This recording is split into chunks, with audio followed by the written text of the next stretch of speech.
Fears is a supernatural horror novel set in the small, rural town of Hollowridge, a place surrounded by dense forest and vast cornfields. At the heart of the town's darkest legend stands Cornfield Manor, an abandoned mansion hidden deep within rows of towering cornstalks. Locals whisper that the land is cursed. The scarecrows are not just decorations. Halloween is not a safe night in Hollowridge. The story begins when a teenage girl and her mother mysteriously disappear after venturing near the manor. Their disappearance sparks rumors, fear, and curiosity, especially among a group of high school seniors who decide to investigate the legend themselves on Halloween night. What starts as a daring adventure quickly becomes something far more unsettling. Jack-o'-lantern: The core conflict. At its center, the novel explores what happens when curiosity collides with long-buried evil. The group of teens enters the cornfield expecting urban legend, a haunted house thrill, a final memorable Halloween together before graduation. Instead, they encounter something ancient and deeply rooted in the land itself. The horror is not random. It feels ritualistic, deliberate, and tied to the history of the town. Mage: The myth behind the manor.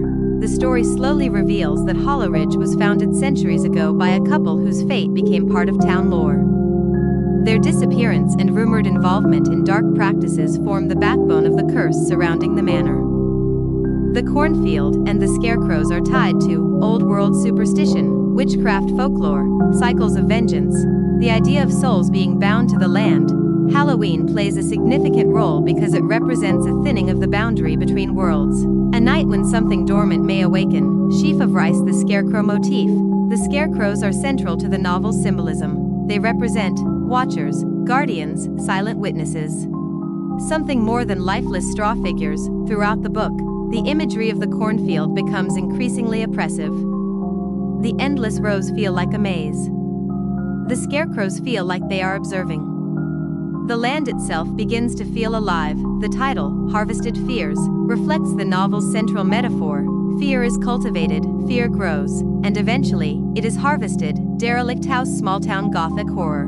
Beyond the supernatural elements, the novel explores secrets hidden beneath small-town normalcy, moral corruption behind respected figures, generational sins, the way communities protect their own, even when they shouldn't. The town of Hollowridge is not just a setting, it is a character. It feels complicit, quiet, and steeped in unspoken history. Skulltone atmosphere. The novel blends slasher-style tension, occult folklore, gothic revenge themes, psychological dread. The atmosphere is heavy with autumn imagery, fallen leaves, cold wind, moonlit cornfields, isolation, rustling stalks that sound almost like whispers. The horror builds from unease into full supernatural confrontation, red-heart underlying themes. Without giving away outcomes, the story explores 1. Curiosity versus consequence. What happens when young people underestimate old evil? 2. Revenge: corruption. How grief and injustice can twist into something monstrous. 3. Transformation, not just physical transformation, but moral and spiritual corruption. 4. Cycles, the idea that some horrors do not end, they repeat. Fire: what kind of horror it is. If you enjoy haunted rural settings, witchcraft legends, stories where the land itself feels cursed, Halloween-centered horror, dark folklore with modern teenage characters, then Harvested Fears fits firmly in that space. It is atmospheric, grim, supernatural, and rooted in mythic revenge.